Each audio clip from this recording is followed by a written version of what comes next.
Hi, welcome to the InnerPointe series of really short lessons and ideas on how to make your life better. My name is Michael. I'm founder of InnerPointe and one of the many authors of the book Within. And today we have Gretchen Olsen here today. She owns a Bikram Yoga studio in Kapaa, Hawaii, on the island, the beautiful island of Kauai. Her essay in this book is really incredible. It's about being an observer. It's on page 43 of this book. So if you haven't got this book, get this book, #1 in yoga, meditation, and alternative therapies. So, Gretchen, welcome. Wow, Michael, good job. Let's jump right in. I know that you have really 3 points that you want to make in ideas that people can perhaps use in their life right now, even as they're listening. Yeah. So we talked first about how do you know when you're observing versus judging. And it's a really important skill that we learn in the Bikram yoga class. Of course, we learn it in life because you can't just hide in a yoga room forever. But the difference between observing and judging is really important, because when you are an observer, you're looking at yourself sort of or another person from an unattached perspective, really. And usually when you're in observer mode, you're not stressed out, you're not scared, you're not nervous. But when the judging comes in is when maybe more projecting comes on, you're a little harsher on yourself or other people. And so being an observer, I found, just especially when I was a flight attendant for 20 years, like just watching people is like, wow. And sometimes, and when you're really observing, you actually tap into your wisdom. Yeah. You really see things. And I would get confirmations, like, I'm like, oh, I know this scenario. And Yeah. then I would find out I was right. I wasn't there like, oh, they're like this. But when you are an observer, you're watching, you're viewing, you're not judging, you're not projecting, you're in a state of alignment, which is what we lead into next. Tell us about a little bit about alignment. Yeah, it's a tricky thing, being in alignment. And, when we're in the yoga room, of course, we think of alignment as everything being perfect and hips in a line and shoulders or whatever. But alignment for me is being connected with yourself and your higher self, however that is for you. And for me, it's when things flow.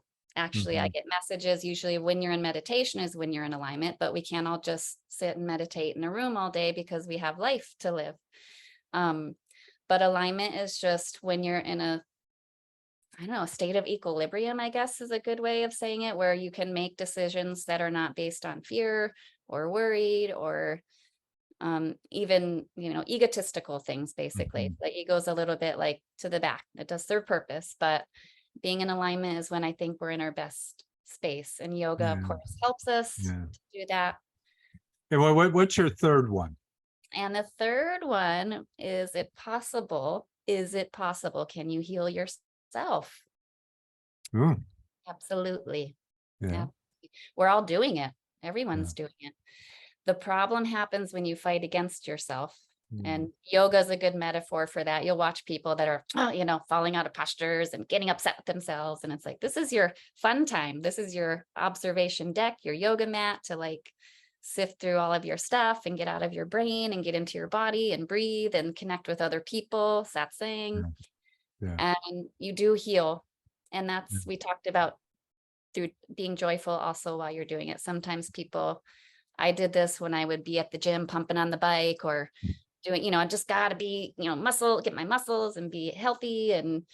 But when you really find joy in what you're doing, especially yoga, then you heal faster. It accelerates healing. I've seen it. It's been proven. Yeah. So the 3 points again are learning the difference between observing and judging, learning what it means for yourself to be in alignment, and learning that it is possible to heal yourself. Are those the 3? Yes. Yes. Yes. Yeah. I like it. Thank you for sharing that today. And for all those that are listening that are ready to listen to more of Gretchen's wisdom, hop on over to innerpointe.com and become a member of the Wisdom Vault. It's the Inner Circle Wisdom Vault.